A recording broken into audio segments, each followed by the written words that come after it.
ಇವರು ಜನಾರ್ದನ ರೆಡ್ಡಿ ಮೋಸ, ಜಾಸ್ತಿ ಮೋಸ. ಯಾವುದೇ ಕಾರಣಕ್ಕೂ ಸರಿ ಇಲ್ಲ. ಅವರು ಗಡಿಬಾಡಿಗೆ ಸೇರಿಸೋರು ಅವರು, ಇಲ್ಲಿ ಬಂದು ಮಾಡೋದು ಅವರು, ಗಲಭೆ ಮಾಡೋದು ಅವರು. ನಾವು ವಾಲ್ಮೀಕಿ ಜನಾಂಗ, ನಮ್ಮ ವಾಲ್ಮೀಕಿ ಪುತ್ಥಳಿಗಳು ಅಲ್ಲಿ ಇದಾಕ್ಯವ್ರೆ. ಯಾರು ಭರತ್ ರೆಡ್ಡಿ, ಅಲ್ಲಿಂದ ನಾವು ಇದು ಮಾಡ್ತಾ ಇದೀವಿ. ಅವರು ಸರಿ ಇಲ್ಲ. ಸರಿ ಯಾರು ಸರಿ ಇಲ್ಲ? ಜನಾರ್ದನ ರೆಡ್ಡಿ ಸರಿ ಇಲ್ಲ. ಅವ್ರು ಬಂದ್ಬಿಟ್ಟು ಭರತ್ ರೆಡ್ಡಿ ಕಡೆ ಅವರು ಹೊಡೆದಿದ್ದಂತೆ. ಭರತ್ ರೆಡ್ಡಿ ಕಡೆ ಅವರು ಹೊಡೆದಿದ್ದು ಅಂತ ಯಾವ್ದು ಇಲ್ಲ, ಸುಳ್ಳೋದು. ಅವರೇ ತಾವಂದ್ಬಿಟ್ಟು ಈಗ ನನ್ನ ಮೇಲೆ ನನಗೂ ನಿನಗೂ ಉದ್ದೇಶ ಐತೆ, ತಾವಂದ್ಬಿಟ್ಟು ಅಲ್ಲಿ ಆ ಥರ ಮಾಡ್ತಾವ್ರ. ಅವರು ಹೆಂಗಿತ್ತು ಜನಾರ್ದನ ರೆಡ್ಡಿ ಹಿಂದೆಗಡೆ ಏನ್ ಮಾಡ್ತಿದ್ದ? ಬಂದ್ಬಿಟ್ಟು ಗಡಿಭಾಗನ ಆಂಧ್ರಕ್ಕೆ ಸೇರಿಸ್ಬಿಟ್ಟು ಏನೇನೋ ಮಾಡ್ದು. ಈ ವಯ್ಯ ಬಂದ್ಬಿಟ್ಟು ನಾನು ಗಡಿಭಾಗನ ಆಂಧ್ರಕ್ಕೆ ಸೇರಿಸಿದ್ಯಲ್ಲ ಅಂತ ಹೇಳಿ ಅಸೆಂಬ್ಲಿ ಒಳಗೆ ಮಾತಾಡಿದ್ಕೆ ಈಗ ಇವನ್ ಮೇಲೆ ಹಾಕೋದು.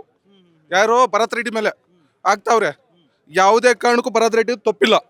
ಅವ್ರ ಮನೆ ಮುಂದೆ ಹಾಕಿರೋದು ಬ್ಯಾನರ್ ಅಷ್ಟೇ. ಅರ್ಥ ಆಯ್ತಾ? ಬ್ಯಾನರ್ ಹಾಕಿದ ತಕ್ಷಣ ಇವ್ನು ಇದು ಮಾಡ್ಬಿಡ್ಬೋದಾ? ನಾನು ವಾಲ್ಮೀಕಿ ಜನಾಂಗನೇ, ನನಗೆ ಪುತ್ಥಳಿ ಮಾಡ್ತಾವ್ರ ಅವರು. ವಾಲ್ಮೀಕಿ ಪುತ್ಥಳಿ ಮಾಡೋದು ನನಗೆ ಖುಷಿ ಐತೆ. ನನಗೆ ಭರತ್ ರೆಡ್ಡಿ ನನಗೆ ಬೇಕು.